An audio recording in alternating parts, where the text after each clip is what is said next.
Bonjour à vous, ici Mourad Loussif. Et Jaya Gira.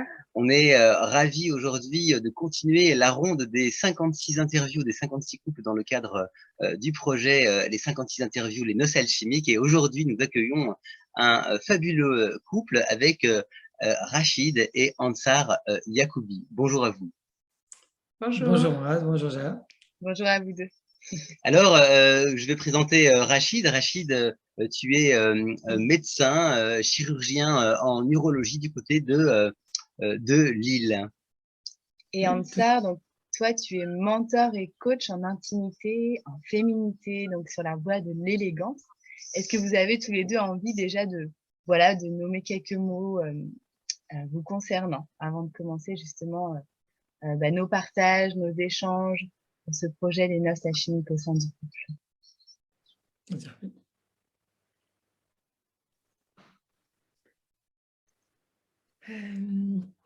Déjà, je vous félicite pour ce projet qui est magnifique, qui vient de vos profondeurs.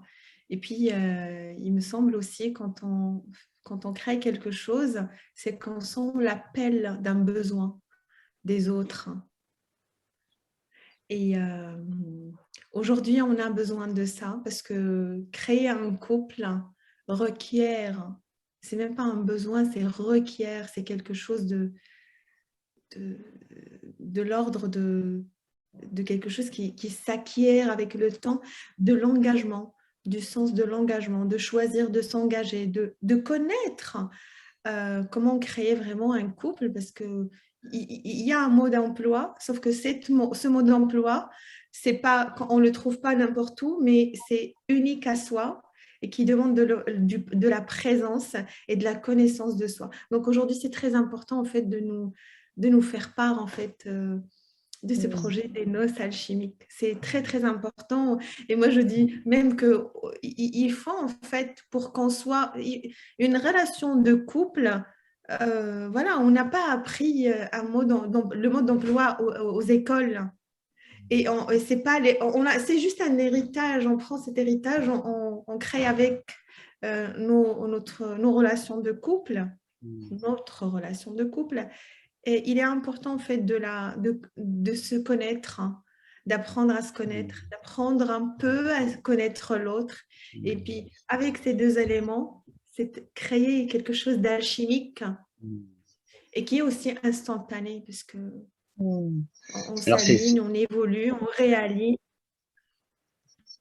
Alors c'est vrai qu'on n'a pas appris et on n'apprend pas en fait à l'école on n'apprend pas l'amour à l'école vraiment. C'est quelque chose qu'on va expérimenter. Alors justement, ce qui nous intéresse, c'est comment est-ce que au sein de votre couple, comment est-ce que vous vivez la danse de l'amour, vos noces alchimiques? Comment est-ce que cela s'exprime dans votre couple, Rachid et Ansar? Je pense qu'il y a, si je me permets, en fait, il y a plusieurs parties. Bon, c'est pas très structuré, mais il y a une partie spontanée, donc qui vient de notre intuition, de notre héritage, de notre culture, de ce qu'on apprend tous les jours, en fait, tout ce qu'on accumule. Donc, ça sort sous forme d'intuition, on peut l'appeler spontanéité. Donc ça, il y a une grande partie. Et après, il y a une partie un peu plus réfléchie, plus posée, parce qu'au sein du couple, oui, il y a la partie amour, on est entièrement d'accord, c'est la base, mais il y a aussi une partie d'organisation, une partie logistique, comme toute entreprise. Hein. Donc, il y a des choses, oui, on se pose, on en discute, et il y a une grande partie basée sur la spontanéité, avec ce mode d'emploi virtuel qu'on a évoqué tout à l'heure. Donc, je pense que c'est un mix entre tout ça. Voilà, voilà. Et le résultat, des fois, le repas est bon, parfois moyen, donc on rectifie, on avance. Et c'est à travers ces expériences que je dirais que cet amour, cette flamme d'amour qui continue.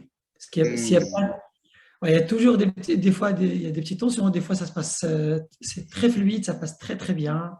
Donc c'est l'ensemble de ça qui fait que c'est un couple qui tient dans le temps et en qualité, à mon avis. Qu'est-ce que tu en penses? Je dirais oui, il y a vraiment, on commence une relation avec un héritage, puisqu'on n'a pas, voilà, on lit quelques livres. Alors, bon, je parle de notre couple, oui. Ce sera plus concis. Bon, on a lu quelques livres, mais ces livres, ils donnent pour moi, des petites étincelles, mais ils vont jamais donner. C'est-à-dire, c'est un danger de les appliquer tel quel. C'est un danger. Parce que un livre comme une histoire d'un couple, c'est toujours en fait propre. C'est juste un partage d'expérience. Donc, il faut prendre des éléments et puis voir et tester et expérimenter si ça marche dans notre couple. Si vraiment ces éléments, ces prises de perspective ou de prise de conscience ou de réflexion marchent, fonctionnent dans notre entreprise. Parce que nous, on s'est mariés, on s'est dit après que vraiment, c'est le même fonctionnement. C'est-à-dire, il faut des réunions, il faut des communications, il faut partage des tâches. Parce que comme tu as dit, la logistique, parfois, moi, et je le dis, il n'y a pas que le côté beau et élégance, mais derrière cette élégance, il y a un travail très profond. Il y a des larmes, il y a des émotions qui montent et qui baissent. Et parfois, c'est très dur. Mais, je vais dire le mais, M-A-I-S, parce que le mais, il supprime un peu ce qui était dit avant. C'est qu'il y a quelque chose qui nous attache quand même. On est accroché à quelque chose. Il y a une base. C'est-à-dire, il y a un navire qui peut tenir, qui peut dérailler, qui peut dévier, qui peut perdre de vue sa vision, mais il est tenu par quelque chose. Et en fait, c'est quelque chose, ces bases, il y a la présence, il y a la présence à soi, et il y a aussi la redéfinition de l'amour. Parce que aujourd'hui, l'amour, il est très, très rigide. C'est beaucoup de dépendance affective. Donc, nous, on a appris, et là, je serais vraiment encore plus sincère, c'est lui qui m'a appris l'amour. Et oui, c'est toi.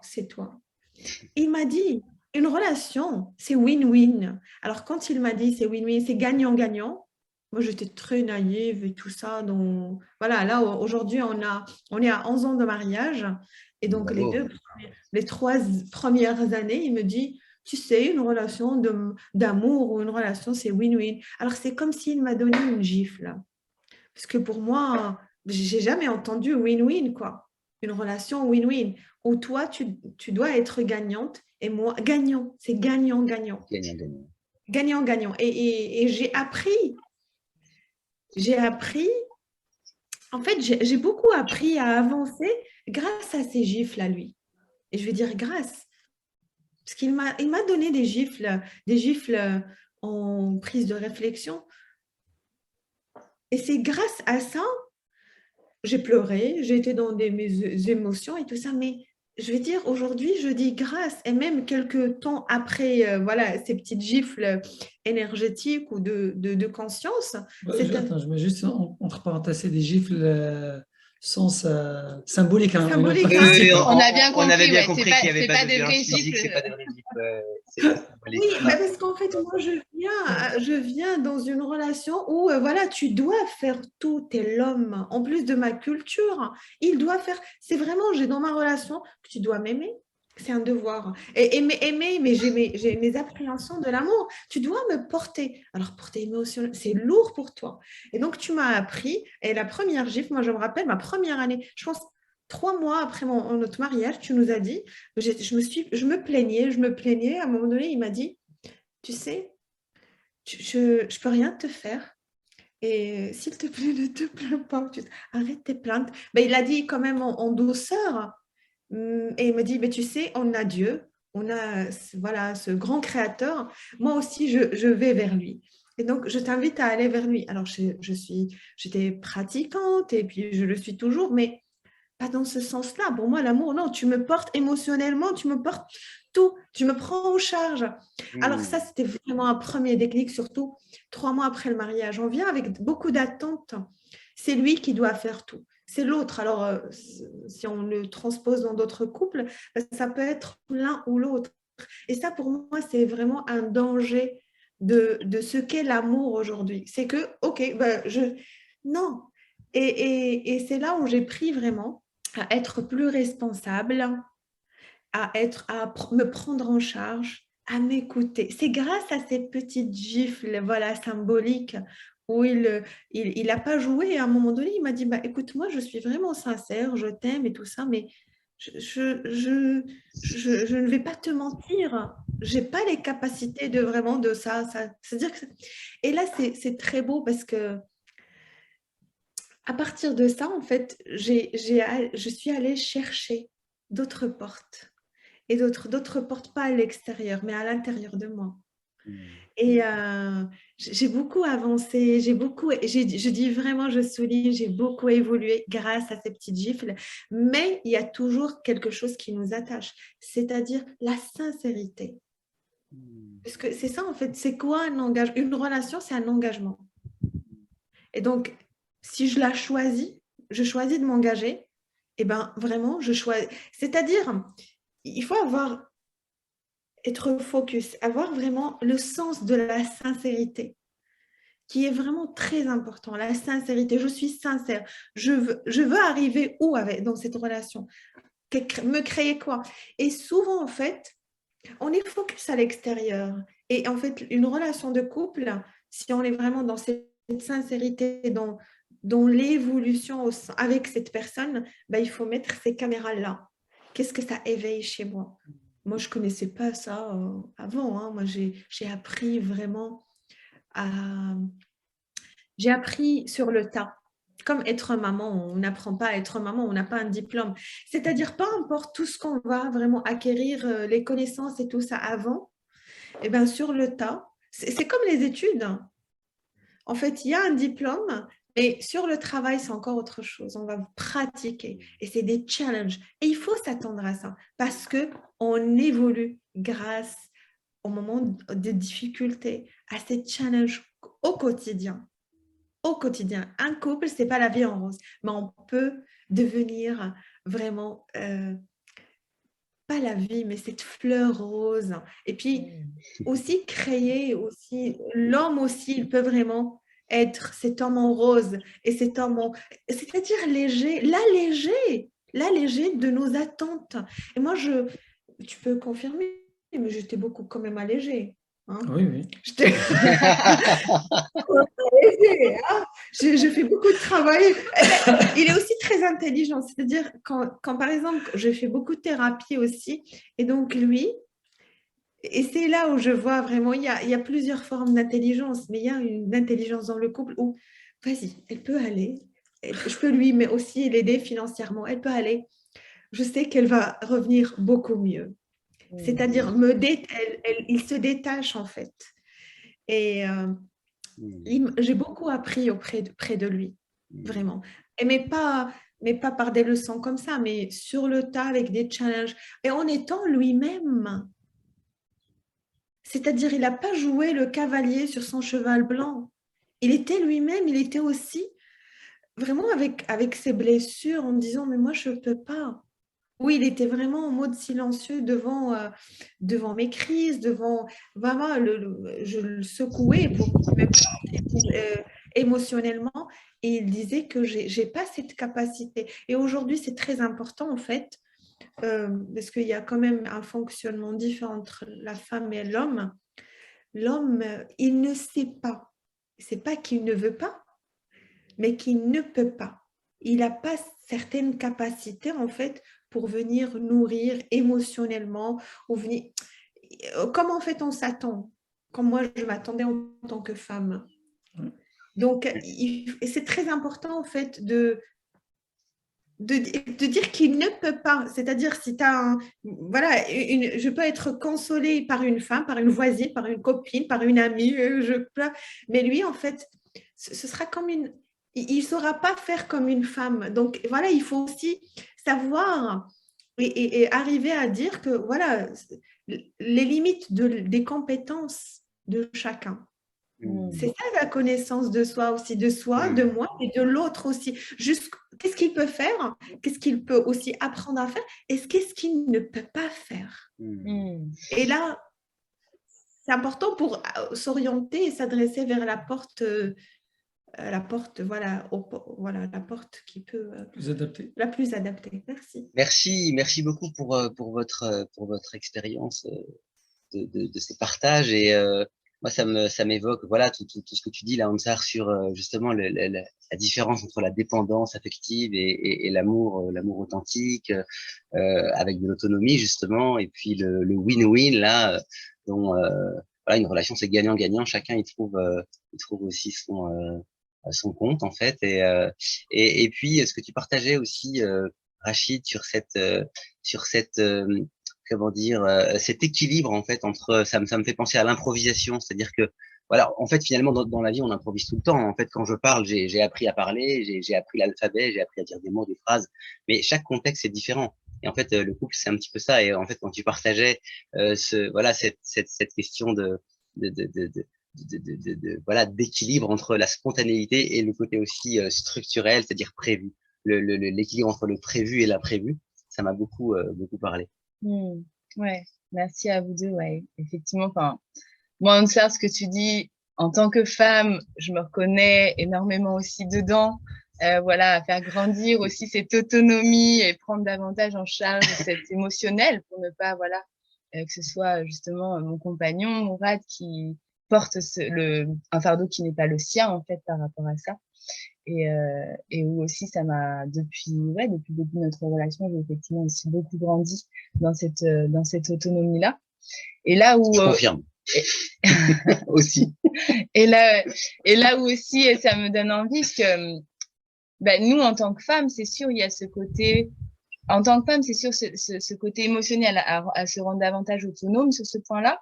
Mais je peux observer aussi qu'il y a une réciprocité aussi là-dedans. Quand je dis réciprocité, c'est-à-dire l'homme aussi a sa part de faire grandir aussi certains espaces d'autonomie en fait, ou de ses attentes des fois aussi par rapport à la femme. Et en ça, pour moi, c'est important que les deux aussi aillent sur ce chemin d'autonomisation, parce que cette dépendance affective, dans tous les cas, se joue souvent 100%, 100%. Enfin voilà, on tend dans la direction de win-win, mais en même temps en considérant que cette dépendance affective qu'il peut y avoir, après ça se joue sur différents plans, homme ou femme, mais aussi l'homme aussi. Enfin, je peux observer que parfois il y a certaines attentes concernant la compagne et un besoin aussi de faire grandir aussi une certaine autonomie. Donc, il y a une réciprocité, en tout cas, dans cette dynamique-là. C'est vrai que cette question de réciprocité, tu parlais, Ansar, de voilà, l'homme, il doit tout. Mais en fait, nous aussi, les hommes, on a aussi des attentes, en fait. Et puis, du coup, en fait, le couple, il vient nous confronter justement aux attentes qu'on a par rapport à notre héritage, notre culture, notre éducation. Et finalement, voilà, on réajuste aussi en fonction finalement, c'est quoi être avec l'autre au-delà de mes attentes, etc. Et c'est quoi que je construis vraiment en étant vraiment avec la personne telle qu'elle est ici. Du coup, chacun avance sur son chemin, et puis finalement, ça interagit dans la relation à deux. Voilà, c'est dire souvent en fait 1 et 1 égale 3, comme on dit. Il y a chacun et puis il y a la relation qui est le numéro 3. Et en parlant de la relation, moi j'ai une autre question pour vous. Tout à l'heure, Rachid, tu parlais de certains jours où des fois il y a le plat qui est bon, qui est délicieux, et puis du coup, parfois un petit peu moins bon, tout ça. Ça me donne envie justement de vous poser cette question-là. C'est quoi les ingrédients, justement, qui permettent une recette, une recette, j'ai envie de dire, délicieuse pour une vie de couple harmonieuse, épanouie, enrichissante? En tout cas, s'il y avait 3 ingrédients, là, parce que des ingrédients, il y en a plein, mais là, les 3 principaux pour vous, qui permettent justement cette vie de couple épanouie, enrichissante, harmonieuse, c'est lesquels exactement pour vous? Une très très belle question. Je ne sais pas ce que Elle j'aurai la réponse elle ou est pas, magnifique, sa question. les ingrédients, je dirais spontanément, le premier c'est l'amour, mais bon, ça mot un peu vague parce qu'on peut l'utiliser à toute sauce. Je dirais l'amour en termes de vouloir du bien à l'autre. Donc, je ne sais pas est-ce que c'est une définition académique mais c'est comme ça que je la vois, en tout cas à ce moment-là. Quand j'aime l'autre, d'abord, je lui veux du bien. Donc, tant que je pense en termes du bien de l'autre, son bien-être, bien sûr, dans ça, on revient toujours sur le côté dépendance, tout ça, ça dans la limite de mes capacités que je peux donner. Donc, je dirais ça, c'est le premier élément. Si on n'est pas dans cette vision, on s'en fout du bien de l'autre, de son bien-être, que ce soit matériel ou émotionnel ou affectif, bah, je pense tout le reste va s'effondrer. Donc, à mon avis, c'est le premier élément. Qu'est-ce que tu en penses? Oui, c'est-à-dire, moi, c'est la même chose, mais je vais peut-être dire la sincérité, l'intention, c'est-à-dire c'est quoi mon intention? Parce que et l'intention, oui, mon intention, l'intention, elle change, elle se renouvelle, c'est-à-dire changer, c'est-à-dire oser changer son intention à chaque fois. Parce qu'il y a vraiment mes zones d'ombre, tous mes mémoires qui vont remonter, puis c'est la guerre à l'intérieur, et puis je vais transposer ça à l'extérieur de mon couple, et puis mes relations avec mes frères, mon père. Et donc, et s'il n'y a pas ce renouvellement en fait, de l'intention, ben, je vais faire un amalgame de toutes mes relations masculines. Donc, c'est pour ça, en fait, renouveler son intention. Non, lui, c'est un mari. Et l'autre, c'est un papa. Et l'autre, ce sont des frères. Et vraiment faire du nettoyage de nos mémoires. Et c'est là, en fait, je rajoute la présence, la sincérité et l'intention. Parce qu'en fait, ce sont trois ingrédients pour moi qui sont magiques, surtout quand on va vraiment creuser dans leur profondeur. Et aussi le respect, c'est-à-dire moi, quand tu as dit les plats, j'ai pensé à certains couples, et puis quand j'ai vu mon couple, je dis, mais moi, j'ai pas ça, je ne vis pas ça. Et vraiment, là, je le dis, ça, on n'a rien changé. Il était comme ça. Et ça, j'adore ça chez toi. En fait, quand je prépare un plat, peu importe à quoi il ressemble, soit il va se taire, soit il va vraiment dire merci, soit il va rajouter des compliments. Et moi, j'ai eu des femmes, en fait, j'ai rencontré des femmes qui se plaignent de fait qu'un plat, voilà, ils vont vraiment. Et certains hommes sont un peu dans cette méchanceté. Bon, méchanceté il y a plein de choses derrière la méchanceté. Et là, moi, je dirais, c'est ce respect. Quand je pose et ça s'applique surtout sur plein de choses. C'est-à-dire, parce que quelqu'un qui va vraiment fouiller partout, ben, dans les plats, il va fouiller aussi dans regarde comment tu es, qu'est-ce que tu dans partout. Donc c'est quoi mon intention? Est-ce que de blesser? Est-ce que vraiment... Et oui, il y a un côté qui est sombre, un côté qui est noir, un côté qui est mal, mais aussi, mon focus, je le mets où? Et c'est ça l'intention, c'est ça la sincérité. Parce que sans cette sincérité, en fait, c'est entre moi et moi. Et après vient l'autre. Et si je ne suis pas sincère, si je veux toujours blesser, bah, je n'irai pas loin, quoi, et ce sera lourd. Et il y a eu ce manque de sincérité de façon inconsciente, voilà, dans notre vie. Mais ça change. Et puis, je vois avec lucidité, c'est-à-dire, et il faut beaucoup de présence. C'est-à-dire pour décortiquer voilà, la situation, pour décortiquer voilà, les quiproquos. Il faut les décortiquer pour accéder à cette lucidité. Ensuite, renouveler à chaque fois. En fait, c'est un cercle vertueux. Et il ne peut que nous emmener vers, peut-être pas vers vraiment garder la relation, parce que c'est pas le but, coûte que coûte, mais être bien tout au long du voyage. Et être bien, c'est-à-dire ressentir les émotions qui sont basses. Et donc, pour moi, c'est les trois. Présence, parce que voilà, j'ai un peu expliqué profondément l'intention, la sincérité. Et je rajouterai peut-être un petit détail en termes de l'intention et du respect. C'est que dans toutes les situations, c'est ce que j'essaie consciemment de me le rappeler à chaque fois, que ce soit dans ma relation de couple ou ailleurs d'ailleurs. Toujours l'intention. du bien pour l'autre. Et si je n'arrive pas à faire du bien à l'autre, pour une raison X ou Y, ne pas blesser. Voilà, je connais ma limite, j'arrive à donner pour le bien de l'autre, mais si à un certain moment je vois que soit le courant ne passe pas, soit que ce n'est pas les attentes de l'autre, s'arrêter à une ligne pour ne pas blesser l'autre. C'est jamais l'intention, même si la situation est difficile, même si subjectivement je pense que la faute est à l'autre, il y a une certaine limite, je dis stop. Je dépasse cette limite, je vais blesser l'autre. Donc je m'arrête, je reprends mes pas et je dis stop. Je ne blesse pas l'autre. Si j'arrive à lui donner l'amour, le bien-être, tout ce qu'on veut de beau, tant mieux. Si je n'arrive pas, au moins ne pas le blesser, ne pas nuire à son bien-être. C'est vraiment, c'est vraiment peut-être je sais pas, peut-être presque comme voilà, c'est une valeur très très spirituelle. Moi, elle me fait penser à, j'avais rencontré le Dalai Lama et en fait, un des enseignements en fait du bouddhisme, c'est vraiment si tu ne peux pas aider l'autre, au moins ne pas lui nuire.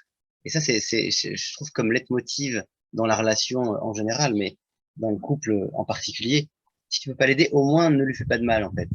Ça, je trouve que c'est vraiment précieux pour la relation intime aussi. Ça me rappelle, là tu évoques, Mourad, la spiritualité. Il y a une phrase qui m'a beaucoup touché, c'est une phrase dans le Coran qui disait, j'espère traduire correctement après, qui disait « وَجَعَلْنَا بَيْنَكُمْ مَوَدَّةً وَرَحْمَةً ». Et une des explications de cette phrase, c'est que on vous a créé en tant que couple et on vous a donné deux ingrédients. On parle d'ingrédients. Le premier, c'est mawadda. Ça se traduit, on va dire, de l'amour, de l'affection, la passion pour l'autre. Donc là, c'est quand tout va bien. Là, c'est de la passion, tout le monde est rose, tout le monde est beau, l'autre est beau, c'est génial. Et ça, c'est le premier ingrédient. Le deuxième, warahma, ça veut dire de la miséricorde. Et là, une des explications, il y a quelqu'un qui m'a expliqué cette fois, il disait, voilà, le jour où tout est bien, bah, tout le monde est content, on n'a pas besoin de miséricorde. Voilà, ça se passe très bien. Mais en cas de difficulté, en cas de problème, c'est là où on a besoin de la miséricorde vers l'autre, ne pas nuire. Ok, il n'y a pas de passion, il n'y a plus d'amour, je parle de l'instant, ok, tu prends ta place et ne pas nuire à l'autre. Donc, c'est de mieux appliquer ça autant qu'on peut, c'est pas toujours évident, mais... Mais ça c'est quelque chose que tu n'as pas appris, Rachid, à ne pas nuire. Je pense que c'est très naturel chez toi, c'est-à-dire sur la puissance du silence, c'est quelque chose que tu maîtrises. Et c'est-à-dire au moment des difficultés, non, tu le fais, ça c'est en toi, quoi. C'est-à-dire que tu ne l'as pas appris à l'école. Oui, l'expérience humaine, elle a un peu amplifié ça. Et ça, moi, j'apprends beaucoup et j'aimerais encore l'amplifier en moi, c'est-à-dire vraiment, le silence, c'est un grand maître, c'est un grand gourou, et il faut l'utiliser à bon escient. Mais on dit pas le silence quand il faut communiquer, quand il faut dire les choses, mais quand on est dans une situation un peu compliquée, c'est quand vraiment je me mets en état de silence. Et tu as beaucoup d'aisance à être dans cet espace quand la situation, quand c'est pas rose. Et ça aide, parce que moi, je suis pas encore dans cet espace de maîtrise ou de silence. Dans le silence, c'est-à-dire je me mets en silence. Maintenant, si je rajoute quelque chose, ça va, c'est un peu... Ça fait déborder ça va faire déborder la cruche, quoi. Heureusement qu'on on a un tempérament qui est très différent, parce que ça m'a beaucoup aidé justement à me maîtriser. En fait, le fait qu'il ne vient pas nourrir dans le moment noir, on va dire, qu'il ne vient pas nourrir en fait cette colère avec des mots tout simples, mais il vient se dire, il arrive à se taire, il arrive à vraiment à se mettre en silence.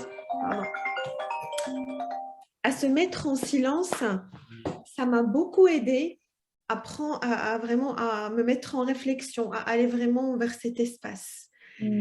Où pour moi, c'est vraiment venir parler, s'acharner. Ça n'emmène à rien. C'est-à-dire que dans un couple, si peut se taire et se maîtriser, et parce que de toute façon, on ne va rien entendre. On n'entend rien. Il y a juste… C'est ça. rien. On n'entend rien. Donc, si on peut venir… Et ce qu'on fait, c'est qu'on a appris avec le temps à venir parler après. Venir après quand… Et aujourd'hui, je fais aussi de mon mieux en fait à le pratiquer aussi avec mes enfants. Quand voilà, il y a des bêtises, moi je hurle. Et ce qu'on fait, c'est que, ok, on va instaurer un moment de… On va respirer. Un moment de calme où on ne fait rien. On le fait de temps en temps. Parfois, on ne réussit pas. Mais en tout cas, l'idée est là et le projet est là de dire, ok, on se calme maintenant. On va calmer notre corps et on revient parler après. C'est super en tout Merci cas beaucoup, que vous partagiez ça. Et c'est tellement précieux parce que bon, dans la vie de couple, enfin dans beaucoup de couples, voilà, ils peuvent se retrouver justement lors de conflits, lors de désaccords, comment gérer ça finalement. Et par rapport à ça, moi ça me questionne comment donc toi Rachid, t'arrives à avoir cette maîtrise de maintenir ce silence-là. Mais concrètement, comment ça se passe? Moi, ça me questionne. C'est-à-dire que toi, Ansar, du coup, tu arrives quand même à garder silence ou tu continues, et du coup, même en continuant, toi, Rachid, tu arrives à maintenir le silence. Comment ça se passe concrètement? Parce qu'en fait, c'est les détails qui aident aussi et qui inspirent par rapport à ça.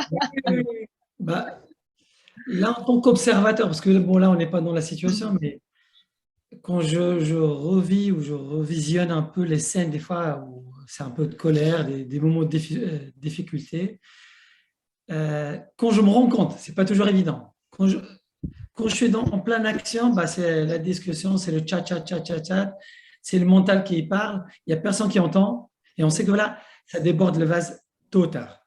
Donc, par contre, à un moment ou à un autre, ça arrive que je me rends compte, ah tiens, là, on est au-delà de notre capacité de compréhension, de communication correcte. Okay.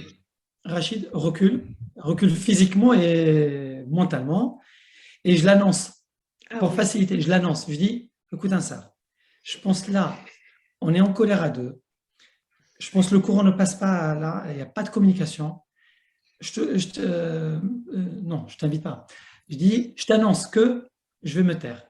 Donc, ne sois pas étonné que je ne réponds pas à tes questions, à tes réflexions, à tes émotions. Ne sois pas étonné, je vais me taire. Je ne vais pas répondre. Ce n'est pas agréable, ce n'est pas très poli, mais je veux me taire. Parce que si je rajoute un mot, je sens qu'on va aller dans un autre niveau où on n'est pas prêt, où ce n'est pas dans notre intérêt. Donc, je veux me taire. Et je le fais intentionnellement, annoncer. J'annonce la couleur d'emblée.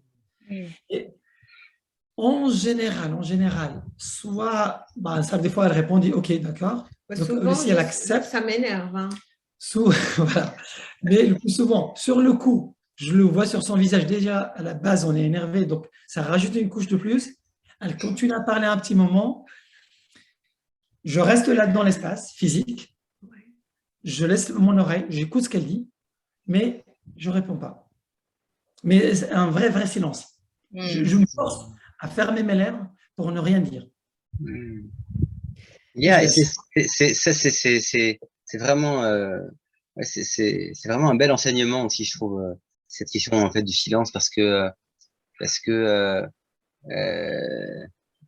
en fait, quand chacun est en colère, finalement, c'est en fait, comme tu dis, on se parle plus, on s'entend plus en fait. Donc chacun est dans sa blessure, chacun est dans sa colère, chacun répond à l'autre avec la colère, et en fait, voilà, c'est la colère qui rencontre la colère, mais c'est plus Rachid qui rencontre Ansar, ou Mourad qui rencontre Jaya, ou peu importe. Et voilà, nous aussi, en fait, ça nous arrive, et c'est vrai qu'il y a souvent un moment, en fait, où on se dit, mais on peut pas aller au-delà de ça. Donc c'est l'espace du silence, mais en fait, le silence dont tu parles, c'est-à-dire ce silence bienveillant, miséricordieux, pas le silence fort renfrogné, chargé de colère, mais le silence, voilà. Là, ça marche plus avec la langue, ça marche plus avec la communication. Ok, on tente un espace miséricordieux de compassion, on laisse redescendre et on parle après. Merci tout à fait. En général, quand ça arrive, souvent, voilà, c'est quelques heures, voire quelques jours de tension qui reste un peu, on sent la tension hein, qui descend. Et généralement, une fois qu'on revient, parce que finalement, on revient toujours discuter sur la thématique ou le sujet qui nous a chauffé le premier jour, en prenant un peu de recul, soit l'un ou l'autre vient s'excuser. On ne cherche pas à s'excuser forcément, mais s'il y avait, par exemple, une remarque, souvent on n'entend pas le conseil de l'autre, même si il y a toujours l'ego qui revient. Donc on ne veut pas entendre. Je sais que je suis fautif, la remarque de l'autre, elle est juste, mais je ne veux pas l'entendre parce que je suis en colère, j'ai mon ego. Et au bout de quelques jours, l'autre, quel que soit l'autre, hein, on revient, on se calme. Et généralement là, c'est une discussion plus calme, plus sereine. Là, on revient sur l'origine du problème, parce qu'il y a souvent quelque chose qui a mal fonctionné, et on essaie d'avancer. On n'a pas toujours la réponse, on n'a pas toujours la solution, mais on arrive à avancer et passer le cap. Et c'est vrai que en ce sens-là, je trouve que le couple est un véritable outil, parce que là où nous, on pourrait croire qu'on est, voilà, ça y est, qu'on est bien, qu'on est tranquille, qu'on n'est plus en colère, etc. Finalement, la relation du couple vient appuyer sur les boutons qui va nous mettre en colère. Et finalement, j'ai pas géré complètement ça. Et finalement, au lieu de voir la personne comme voilà, en fait, qui m'attaque, mais voir ça comme une opportunité. L'autre est une opportunité pour que je puisse aller regarder quelque chose en moi qui fonctionne pas et que je puisse justement transformer. Et quand j'arrive ou une autre personne en fait arrive à voir ça, en fait, le couple est une opportunité pour aussi se développer soi-même.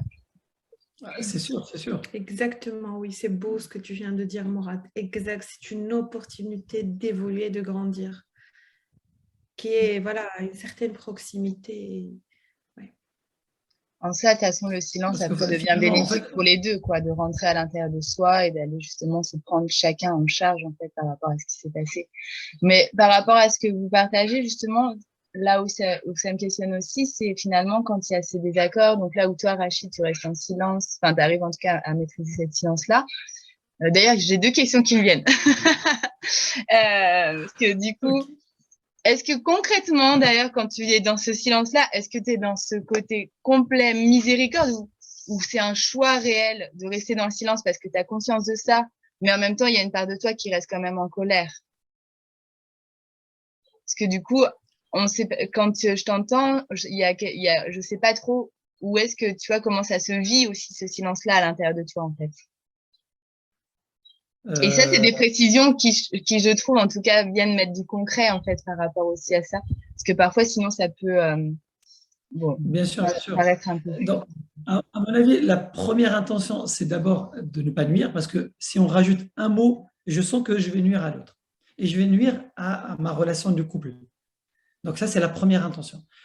La deuxième, il y a toujours une partie de colère. Je ne vais pas dire que voilà, c'est le nuage blanc, ou plutôt le ciel bleu, il n'y a rien. Non, il y a toujours, c'est une phase où il y a beaucoup de tension, il y a beaucoup de nuages, je dirais même noirs au départ, mais je fais de sorte, j'ai l'intention, ça ne marche pas tout le temps, à descendre cette pression. Et c'est pourquoi je me force, parce que je l'exprime bien, je me force. Ce n'est pas juste spontané. Ah, je suis dans une séance de méditation. C'est aisé de rester silencieux face... Oui, et puis en fait, comme tu le dis, c'est-à-dire que le silence vient de la colère, donc en fait, il ne peut pas redevenir comme ça silence miséricordieux tout de suite. Il vient de la colère, il vient justement parce qu'il y a eu la colère, donc le temps que ça redescende, c'est... J'imagine qu'il y a... Voilà. Je ne suis pas en position zazen et c'est assez calme. Ouais, il y a toujours une colère, donc je me force, parce que souvent, dans les quelques minutes qui suivent, un cercle continu, que ce soit dans son visage, son physique ou ses paroles, à exprimer sa colère. Donc là, moi, je me force et je le répète, on va dire mentalement, Rachid ne dit rien, Rachid ne dit rien. Parce que voilà, c'est une invitation à répondre. Et des fois, il me le dit, réponds. Des fois, même là, il dit, s'il te plaît, c'est pas comme ça qu'on communique, il faut répondre. Et là, je dis, Rachid, s'il te plaît, ne réponds pas, s'il te plaît, ne réponds pas. Ça prend quelque temps. Après, et c'est là où je me rappelle, où je me force, je mets l'intention de me rappeler, Rachid, si tu parles, tu sais que tu vas nuire à l'autre. Inévitablement. Donc, tais-toi, laisse le temps passer. On sait que ce n'est pas la première fois, ça ne sera jamais la dernière fois. Et on va on va redevenir amis, on va redevenir tranquille, on va encore passer des beaux moments. Donc, c'est pas cette nuit ou c'est pas ce soir que tu vas créer le monde. Non, c'est tout. Laisse passer. Même s'il est énervé, ça va se calmer. On va revenir, on va se poser et on aura l'occasion d'en discuter. Et on va oublier, le jour où on va revenir sur ces discussions, on va rigoler. Ah, tu te rappelles, telle année, on avait cette belle dispute. Ça sera de l'histoire. Donc, voilà. Yes. Heureusement, Merci. heureusement. Et on apprend à travers ces expériences. Merci beaucoup. Merci à vous. Et juste la deuxième question qui était juste par rapport à ça, avant qu'on termine, voilà, c'était justement ce temps que parfois vous prenez après à être plus au calme en fait à l'intérieur de vous et revenir en fait justement pour pas que ça reste sous le tapis comme on dit en fait, mais que voilà, ça soit quand même pris en charge, mais dans un moment plus calme. Parce que là, vous entendre parler, j'entends que parfois ça peut prendre un jour ou deux, des fois que ça s'apaise et que vous puissiez vraiment en discuter de manière plus apaisée. Comment vous le vivez du coup, c'est un jour ou deux, parfois le temps que voilà, il y ait ce temps en fait qui puisse créer une nouvelle alliance finalement, comme un nouveau départ. En fait, on les vit en étant nous-mêmes. On apprend vraiment à être nous-mêmes. C'est-à-dire, comme tu as dit, Rachid, tout à l'heure, il n'y a pas forcément des trucs officiels où on vient, même si voilà, l'erreur de l'un ou de l'autre, on ne vient pas vraiment faire exprimer nos excuses auprès de l'autre. C'est-à-dire, aujourd'hui, je ne sais pas si c'est bon ou pas, mais bon, on n'est pas dans ce qu'il faut ou ce qu'il ne faut pas faire, mais voilà, c'est comme ça qu'on marche, c'est qu'on n'est pas dans « ok, je m'excuse » et on n'est plus vraiment dans ça, même si c'est mon erreur ou même si c'est lui. Et on laisse passer. En fait, on grandit à chaque fois d'un millimètre après chaque ça. Mais moi, je lui dis toujours que au moment sur le temps, en fait, je déteste son silence. C'est-à-dire que, et c'est mon côté égotique où je veux une réponse, où je veux qu'on aille, c'est ma colère en fait. C'est pas ma colère, c'est la colère que je porte. Et puis j'ai appris avec le temps qu'il a bien fait. Et aujourd'hui, je le dis en fait, je l'avoue devant vous et devant vraiment le monde entier, que heureusement qu'il n'est pas comme moi. Ça n'aurait pas marché. En fait, peut-être, mais c'est parce que tu n'es pas dans « ok, on parle, on dit, il n'y a aucune urgence, comme tu as dit. En fait, il n'y a aucune urgence à parler là sur le tas, quand ça bouillonne. Donc, et tu as vraiment ce recul d'y aller et puis de quitter et puis il l'exprime toujours physiquement aussi comme ça. Et ça, c'est au niveau de… Et là, c'est la capacité, c'est les poumons, quoi. Et tu le dis, en fait, là, c'est encore… Tu as toujours fonctionné comme ça ou maintenant… Et le dit avec beaucoup de respect. Et donc, j'ai vu par la suite, au-delà de mes lunettes d'ego, que ce n'est pas contre moi. Ce n'est pas pour ne pas me répondre, mais pour ne pas nourrir ces démons, quoi. Pour ne pas nourrir nos démons. Donc, parfois, ils quittent la salle. Et c'était ça ta question? Je ne sais plus ma question. La question, c'était en fait comment ça se passe. Oui, voilà, donc voilà, oui, c'était un peu ça la réponse. C'est-à-dire que oui, ça ne change pas parce qu'il faut changer. On ne vient pas excuser. Puis, non, on n'est pas dans l'espace vous êtes naturel, quoi. On n'est plus dans l'espace de excuse-moi, c'était ma faute. Et puis on va redonder. Non, on n'est plus dans ça. Peu importe, voilà. Et avant, je venais lui demander, hein, après 2 jours, mais quand même, tu dois t'excuser quand même. J'étais dans ça. Mais quand même, tu dois t'excuser. Et lui, malgré vraiment ta miséricorde, et puis voilà, c'est une qualité, eh ben, tu as un petit défaut où il vient pas s'excuser facilement.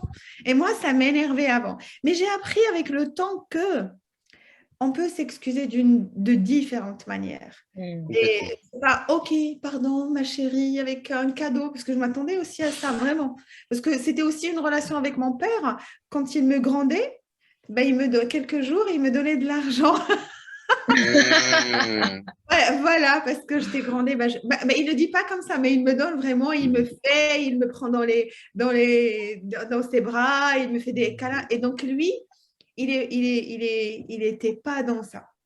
Moi, je m'attendais à un retour, quoi. Peu importe, fautif ou pas fautif. Je m'attendais vraiment à ça. Et il ne le fait pas. Il ne va pas s'exprimer de cette manière. J'ai compris par la suite qu'il a sa propre manière de s'exprimer. Elle a sa propre manière qui est très bizarre de demander pardon. Il ne va pas venir demander pardon comme ça, comme un homme, quoi. Non, il a vraiment, je ne sais pas si c'est une retenue, ou il va le faire d'une manière extraordinaire. Mais il ne va pas dire, parce que moi j'attends qu'il me souligne que ça c'est parce que ça. La phrase exacte que tu veux entendre et que tant qu'il ne l'a pas dit, toi tu vas lui demander. Exactement. Et bien lui, il m'énerve encore plus parce qu'il va m'offrir une retraite. Il va m'offrir quelque chose de vraiment grandiose. Pas que dans le matériel, pas une bague en or, parce que j'ai appris vraiment à aller acheter moi-même. Parce que j'ai attendu un petit peu qu'il m'offre. Non, donc il apprend à le faire, mais il va m'offrir quelque chose. Je m'améliore. Oui, mais il va m'offrir quelque chose de vraiment, vraiment, qui a un besoin très profond. Merci beaucoup, merci beaucoup en tout cas de nous rappeler aussi que la manière de dissoudre un conflit ou de s'excuser, en fait, elle est propre aussi à chacun. Elle est pas forcément conforme à l'attente de chacun. Et moi, j'aime bien aussi pouvoir faire confiance à cette connexion. On a chacun une connexion personnelle avec le divin et voilà, si chacun au sein du couple, en fait, on fait confiance aussi à ça, ça sera probablement pas forcément la manière dont j'attends, mais ce sera peut-être la bonne manière et la manière qui sera peut-être qui va nous permettre de nous unir davantage. Et j'aime bien me rappeler justement cette dimension divine du couple et qui me permet justement de sortir de mes attentes, de mon ego, il faut que ce soit comme ça pour me soulager tout de suite maintenant, en fait, que ce soit l'un ou l'autre, en fait. Et merci aussi pour cet espace de voilà, parce que pour moi, le silence que tu évoques, Rachid, c'est vraiment pour casser les jeux psychologiques. Les jeux psychologiques de je veux que tu me répondes et j'ai raison et à un moment, ça marche plus. Et je trouve que le silence est très, très évocateur pour casser ces jeux psychologiques qui sont plutôt contre le couple qu'avec en général. C'est sûr. Ouais. C'est sûr. Yes. Merci beaucoup en tout cas. Et donc on va continuer avec voilà, en fait, si vous aviez là on a parlé en fait des ingrédients qui selon vous étaient propices au développement harmonieux voilà, enfin au développement harmonieux de la relation amoureuse. Et si vous aviez juste un exemple concret voilà de ce qui marche vraiment particulièrement pour vous, d'une pépite, voilà, une pépite, un truc qui marche spécifiquement pour vous dans votre relation, vous savez que si vous l'appliquez, voilà, ça marche vraiment pour vous. C'est quoi que vous voudriez partager? L'intuition.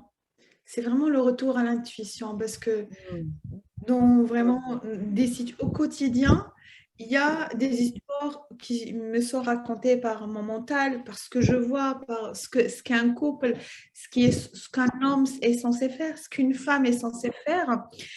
Et je trouve que le retour, en fait, quand je me calme et tout ça, et quand je vais retourner écouter la voix de mon âme, j'ai toute une autre piste. Et donc, je dirais en fait l'intuition. La pépite de l'intuition. M'aligner à mon intuition. Merci. Ouais, je dirais l'intuition parce que l'intuition, c'est cette parole divine, c'est cette parole de l'âme qui nous vient de nulle part, mais de partout. Je dirais l'intuition, moi. C'est l'intuition qui m'a sauvée à chaque fois et qui me sauve à chaque fois. Qui me sauve de mon mental, bien sûr. Parce que... Après, il y a peut-être un autre truc, bon, je ne sais pas comment l'appeler. En fait, il y a aussi l'effet de surprise. C'est vrai, faire des surprises, mais de façon un peu... je le fais avec Azal et elle le fait aussi. Hein. J'ai l'impression que je le fais un peu plus qu'elle, mais bon, on verra. Des fois, elle a l'impression que je ne l'écoute pas, que je ne suis pas ses désirs, c'est ce qu'on disait tout à l'heure, voilà, les attentes. Et assez souvent, soit je lui offre un cadeau, soit on fait un voyage, soit je lui envoie, par exemple, je partage une vidéo avec elle, ou je lui ramène un livre. Et souvent, elle ne m'a rien demandé. Elle ne m'a pas parlé de ce sujet ou cette demande, ce besoin particulier. Et une fois que je lui envoie ça, par exemple, je l'envoie sur WhatsApp ou sur un truc, ou je lui offre quelque chose, elle me dit, tiens, c'est bizarre. J'ai pensé à ça il y a quelque temps. Ou c'est strictement, c'est spécialement ce que je m'attendais cette période-là. Ouais. Et souvent, elle me dit, mais comment tu as deviné ça? Comment? Et ça se répète souvent. Et après, on se marre souvent et je le répète une phrase assez. Je lui dis, un bon journaliste, on ne lui demande pas ses sources. Voilà, ses ressources. Voilà. Ouais. Tu as l'information, c'est bon. Tu ne vas pas lui dire. Et donc, ça l'agace que je ne réponds pas à cette question. Comment tu as su? Après, voilà. Ça. Ouais. Et ça, je pense, bon, elle le sait, c'est. En fait, il faut écouter l'autre, ne pas forcément répondre verbalement, ne pas forcément promettre. Ah, tiens, je vais un jour te donner ça, ou t'offrir ça, ou te ramener ça. Non. Tu laisses, on emmagasine, et le jour où il y a l'occasion, l'opportunité, on sort cette carte-là. C'est pas pour se vanter, mais on sort cette carte et on voit que ça fait plaisir à l'autre. Et ça répond à un besoin particulier. Lui, il n'a pas exprimé, il n'a pas demandé directement. Non. Mais, et ça, je trouve que ça marche pas mal entre nous. Ça marche.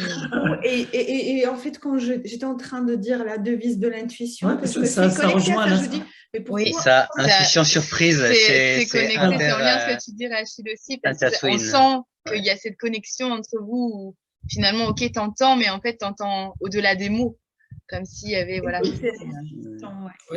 parce que vos pépites se complètent, il y a l'intuition, la surprise, et elles sont interdépendantes, j'ai envie de dire intermêlées.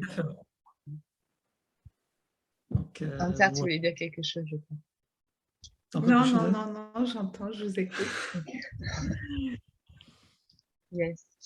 Merci à vous, en tout cas. Et juste pour terminer, moi, j'ai envie de vous poser une dernière question parce que ce projet-là, donc les noces alchimiques au sein du couple, comme vous le savez, sont mis donc à l'honneur les couples et plus particulièrement donc les couples dans le mono-amour, voilà, dans le respect après de toute forme de couple. Mais on a eu envie, en tout cas, de mettre voilà, le mono-amour à l'honneur pour ce projet-là. Qu'est-ce qui fait sens pour vous, justement, de faire ce choix du mono-amour, au-delà, justement, des dictats, au-delà de ce qui devrait être ou pas? Qu'est-ce qui fait sens pour vous de choisir le mono-amour en conscience et en liberté, en fait? Ce mono-amour, c'est-à-dire ce choix d'exclusivité et des fidélités, en fait, au sein du couple.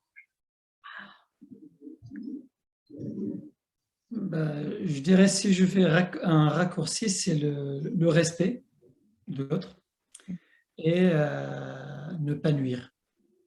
La compassion, l'amour altruiste, c'est ça. Parce qu'on sait que, après, voilà, il y a une partie spontanée, il y a une partie réfléchie toujours, mais on a l'impression, voilà, si on sort de ce cadre-là, d'une manière ou d'une autre, on va nuire à l'autre. Donc, ça rejoint les ingrédients qu'on avait déjà évoqués au départ. Ça, à mon sens, ça, on respecte l'autre, on est fidèle par amour, mais par respect aussi. Donc, et il y avait une fois, une phrase qu'on répète régulièrement quand en période de conflit. Je pense qu'on l'avait déjà dit une fois avec un sage, je dis, si jamais un jour, pour une raison X ou Y, ça ne marche plus entre nous, on se le dit et on s'en sépare en paix. Voilà, on ne va pas créer... Non, parce que voilà, pour une raison X ou Y, voilà, la vie change ou nos centres d'intérêt changent pour une raison X ou Y. Non, ok. Si jamais un jour on doit se séparer, eh ben, on se sépare avec beaucoup de respect et beaucoup de bienveillance envers l'autre. Et donc, eh ben, ça revient toujours à la même chose. Si jamais un jour il y a un truc qui passe, ben, c'est tout. Il faut l'annoncer, comme l'histoire du silence. On annonce la couleur d'emblée et non pas rentrer dans des relations, des doutes, des choses. Et ça marche. Je pense entre nous, ça marche très, très, très, très bien. On se respecte tellement que ça. Il y a une confiance même à ça. Des fois, il me pose la question, est-ce que tu as confiance en moi? Là, je parle de cette histoire de relations multiples, tout ça, dans ce sens-là. Il me dit, est-ce que tu as confiance en moi? Parce que tu vas sortir, des fois je voyage seul, des fois je travaille avec des hommes. Je dis, écoute, c'est très simple. Le moment où j'ai le moindre doute, où j'ai plus cette confiance, c'est fini. Je vais te l'annoncer, je ne vais pas chercher des preuves, je ne vais pas chercher des problèmes. Je te dis, OK, je ne suis pas à l'aise, point barre. Et on arrête. Sans chercher à accuser. Et ça, je pense que c'est un des ingrédients principaux. Il y a zéro doute entre nous. Il y a une confiance totale. Mais voilà, et ça maintient notre relation, quelles que soient les difficultés, quels que soient les orages dans lesquels on passe, on est toujours dans le cap. On se respecte mutuellement et on a confiance complète en l'autre. Dans cette partie-là de relations multiples. Je pense que tu as des choses à... Moi, par rapport à cette question, je dirais c'est un choix en fait. Et moi, parmi ce que je demande, c'est que ma parole soit une loi de l'univers, de mon univers à moi. C'est-à-dire le choix. Qu'est-ce que tu choisis? Et donc, parce que parfois, le choix, on le comprend. Ok, je choisis maintenant ça, demain ça. Et puis, on peut être ça, c'est ok. Hein, c'est juste que, attends-toi à ce que l'univers, il va faire comme ça, des zigzags avec toi. Et donc, ne demande pas pourquoi j'ai ça. Pourquoi le résultat est comme ça. Donc, d'abord, pour moi, c'est un choix et que je renouvelle à chaque fois parce qu'il y a plein d'autres dimensions. Mais je me rappelle ce choix. Et par rapport à la confiance totale, moi, je dirais pas que j'ai confiance totale. En fait, pour moi, je dirais que cette confiance, elle se nourrit. Elle se nourrit et puis elle se renouvelle. Moi, parfois, j'ai pas... Moi, déjà, en moi, j'ai pas confiance totale en moi. Parce qu'il y a toutes mes zones. Donc, moi, je m'apprends et j'apprends à me faire totalement confiance. Et rien qu'hier, j'ai eu une petite discussion avec quelqu'un et puis au fond de moi, j'ai eu une réponse de l'univers. Voilà, tout ce que tu demandes, on te le donne. Mais il y a la date de livraison.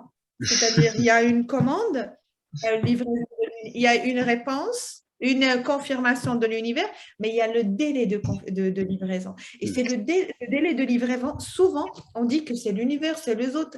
Mais en fait, le délai de livraison, il ne dépend que de moi. Et à chaque fois, l'univers, il me montre que le délai de livraison de tes commandes ne dépend qu'à toi. Et dépend de quoi? De quelle devise ou de quel paramètre? C'est de la confiance en moi. Et donc, moi, je n'ai pas confiance totale confiance à 1000% en moi. Parce qu'il y a des choses, je fais plein de nouveaux choix qui vont nourrir vraiment ma mission, qui vont nourrir mon âme, voilà. Et donc, cette confiance, je la renouvelle pour qu'elle s'aligne à ce que je demande aujourd'hui. Donc, il y a le choix et il y a le renouvellement pas le renouvellement en fait, le renouvellement de ma confiance dans cet espace que je choisis aujourd'hui. Je dirais ça. Donc, c'est un choix. Si tu veux quelque chose, c'est ça en fait. Et en fait, quand on fait quelque chose, on n'est pas seul. Et c'est ça parfois ce qu'on doit se rappeler. Quand tu fais quelque chose, on n'est pas seul. On a des inspirations, on a des choses, on est passionné par quelque chose. Et voilà, on a un grand livreur, c'est l'univers. Tu demandes, tu fais un choix d'avoir quelque chose, assume et s'engage. Et moi, j'ai plein d'objectifs, j'ai plein de rêves et donc je choisis et je me rappelle que le choix d'avoir cet homme et un seul homme dans ma vie va nourrir, dans cette relation-là, va nourrir mon évolution et ce que je veux vraiment qu'on me livre. Donc, on est gagnant. Je dis, mais pourquoi je vais aller chercher d'autres et pourquoi je vais changer? Et de toute façon, en fait, quand on change, si on n'est pas au clair avec nous-mêmes que c'est à nous de changer. Et quand on l'a eu, en fait, quand moi j'ai changé plein de choses, l'autre, il a juste en fait continué dans le même processus. Donc, c'est souvent la relation, et je dirais aussi ça, en fait, peut-être pour conclure, la relation de l'autre, c'est aussi un miroir de nous, avec nous-mêmes. Hmm. Et donc l'autre, il peut vraiment écouter, pas dire oui comme ça, voilà, bêtement, mais dire oui parce qu'on va assumer ce qui va venir, par exemple le changement d'un pays ou le changement d'une ville. En fait, il sait à quoi s'attendre. Et donc, pour moi, c'est un choix. Est-ce que cette personne-là va me faciliter? Est-ce qu'on va vraiment échanger et trouver de bonnes ententes qui nourrissent les deux? C'est toujours en fait des choix et c'est toujours des négociations. Il ne faut pas vraiment avoir honte de dire qu'on négocie des choses, que tout se négocie. Et donc, négocie pas, c'est vraiment on communique. Voilà les pour et les contre, voilà ce que ça peut t'apporter, voilà ce que. Voilà. Et voilà, et c'est c'est ce qui renforce la confiance. C'est-à-dire que cette confiance, ce n'est pas une carte qu'on a, non. Il y a quelque chose, mais on va renforcer notre confiance dans des territoires nouveaux et différents à chaque moment, parce qu'on a changé depuis notre rencontre, on a beaucoup changé. Et donc, c'est des espaces différents. Et donc, il y a une base qui maintient en fait ce tronc ou cet arbre de la confiance. Donc, notre confiance, elle se renouvelle dans des territoires différents. Yes. Je dirais, moi, c'est Merci. Merci beaucoup avec ce mot de la fin de la confiance. Ouais. C'est-à-dire, je crois que l'étymologie de confiance, ça veut dire avec foi. La confiance, confiance, c'est avec foi. Donc, on peut terminer sur cette énergie de la foi. Et ben, merci à vous, Rachid et Ansar, pour votre partage et votre participation à la ronde des 56 couples avec les noces alchimiques. On était vraiment heureux de vous accueillir aujourd'hui. Merci pour votre confiance, justement. Voilà, d'avoir dit oui aussi, à accepter de contribuer à ce projet-là et d'avoir eu aussi la foi, l'amour, aussi de vous partager tous les deux dans votre intimité de couple. Merci à vous pour le plus grand bien de tous ceux et celles qui nous regardent, qui vous regardent en ce jour. Merci beaucoup. On vous dit à bientôt. Merci encore pour l'invitation. Bye bye. C'est une belle opportunité. Au revoir. Bye bye. Bye bye. Au revoir. Bye bye. Merci. Au revoir. Ciao.